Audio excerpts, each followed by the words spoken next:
Good morning मित्रांनो. तर आज आपला आहे 4था दिवस आणि आता आपण सकाळी उठलो, आंघोळ वगैरे केली आणि आता चाललो आहे लग्नाला, तोंडवलीला. माझ्या आत्याच्या इकडे लग्न आहे, तर तिकडे आम्हाला बोलवलं आहे. तर काका आणि मी जातो आहे. तर तुम्हाला गावच्या लग्नाची मजा देखील दाखवतो, कसं असतं गावचं लग्न वगैरे. थोडं लेटच होईल आम्हाला, कदाचित लग्न भेटणार की नाही ते माहिती नाही, पण तरी पण तुम्हाला दाखवण्याचा प्रयत्न करीन. निदान जेवण वगैरे कसं वाटतात, काय असतं वगैरे ते तरी. तर आपण जाऊया.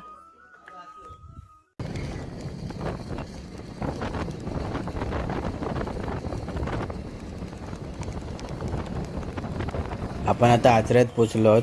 हे आहे आचरा बंदरचं मार्केट.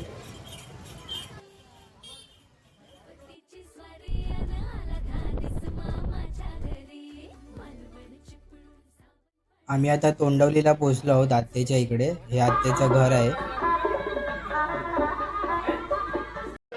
आता लग्नाला आलोय.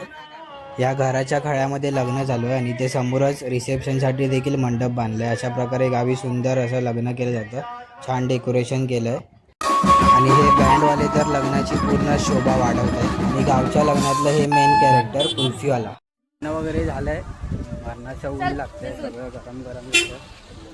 तर आम्ही चाललो जेवायला. मंदिरामध्ये जेवण ठेवलं आहे वागेश्वराच्या, तोंडवली गावात आम्ही आलो आहे लग्नाला.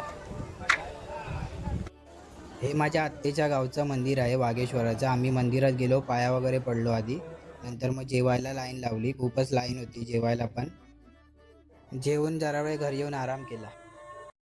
लग्न वगैरे झालं, काकाने आहेर वगैरे दिला. आता आम्ही निघतोय घरी जायला. मग ते दुसऱ्या आत्तेकडे जाणार आहोत. वांगणीला तिचं घर आहे, तर तिकडे जाऊन भेटू. आम्ही कणकवलीला पोचलो आहोत. 5:30 वाजले आम्हाला यायला कणकवलीला. खूप मजा आली पण प्रवासामध्ये. आचरा ते कणकवलीपर्यंत मस्त वळणावळणावाला रस्ता होता. तर आता आम्ही घरी चाललो आहे. घरी गेल्यावर भेटू. घरी आलो, जेवलो वगैरे आणि रात्री नाईट क्रिकेट होता, तर ते बघायला गेलो होतो बाजूच्या वाडीमध्ये.